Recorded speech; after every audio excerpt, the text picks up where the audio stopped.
అందరికీ నమస్కారం అండి. ఆంధ్రప్రదేశ్ రాష్ట్ర ప్రభుత్వ ఉద్యోగులకు పీఆర్సీ డిఏలపై మరో సంచలనం ఈ నెల 25న కీలక ప్రకటనలు. సో ఈ వీడియోలో వీటి గురించి పూర్తి వివరాలు అయితే తెలుసుకుందామండి. ముందుగా వీడియోని సపోర్ట్ చేసే వారందరూ కూడా వీడియోని ఒక లైక్ చేసి మీ తోటి ఉద్యోగ మిత్రులకు వీడియోని అయితే షేర్ చేయండి.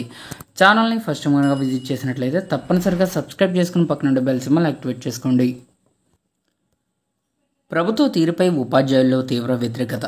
మాజీ ఎమ్మెల్సీ కేఎస్ లక్ష్మణరావు గారు ఈ నెల 25న రణబీర్ అయితే సభ స్టార్ట్ చేయబోతున్నారు. సో ఈ వీడియోలో వీటి గురించి పూర్తి వివరాలు అయితే తెలుసుకుందాం. సో ఇక్కడ ప్రభుత్వం అమలు చేస్తున్న అకాడమిక్ విధానాలపై ఉపాధ్యాయులు తీవ్రమైన వ్యతిరేకతతో ఉన్నారని మాజీ ఎమ్మెల్సీ కేఎస్ లక్ష్మణరావు తెలిపారు.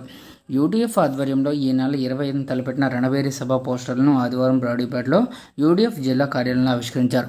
కేఎస్ లక్ష్మణరావు గారు మాట్లాడుతూ ఈ నెల 25న వెంకటేశ్వర విజ్ఞాన మందిరంలో ఉపాధ్యాయుల ఆర్థిక సమస్యలు, విద్యారంగ సమస్యల పరిష్కారం కోరుతూ నిర్వహిస్తున్న రాష్ట్ర స్థాయి బహిరంగ సభను విజయవంతం చేయాలని పిలుపునిచ్చారు. సో యాక్చువల్గా కూటమి ప్రభుత్వం అధికారంలోకి వచ్చి 15 నెలలు గడిచినప్పటికీ డిఏ మధ్యంతర్భృతి ఇవ్వకపోవడంపై ఉద్యోగ ఉపాధ్యాయులు అసంతృప్తితో ఉన్నారని తెలిపారు. ఇక యూటీఎఫ్ జిల్లా అధ్యక్ష ప్రధాన కార్యదర్శులు వెంకటేశ్వర్లు కళాధర్ మాట్లాడుతూ సెప్టెంబర్ 15 నుంచి 19 వరకు రాష్ట్ర వ్యాప్తంగా నిర్వహించిన రణబేరి జాతకు అన్ని జిల్లాల్లో కూడా ఉపాధ్యాయులు పెద్ద ఎత్తున సంఘీభావం తెలిపారని వివరించారు.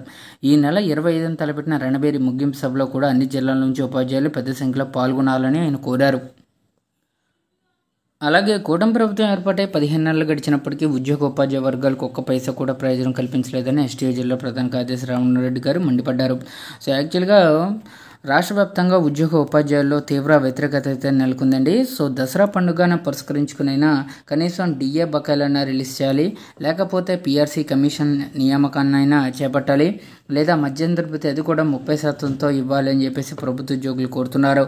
సో ఈ 3 అంశాల్లో కనీసం ఒక్క అంశాన్నైనా కూడా క్లియర్ చేయాలని చెప్పేసి అడుగుతున్నారు. ప్రభుత్వం దీనికి సంబంధించి త్వరలోనే ఒక డిసిషన్కి అయితే రావాలి.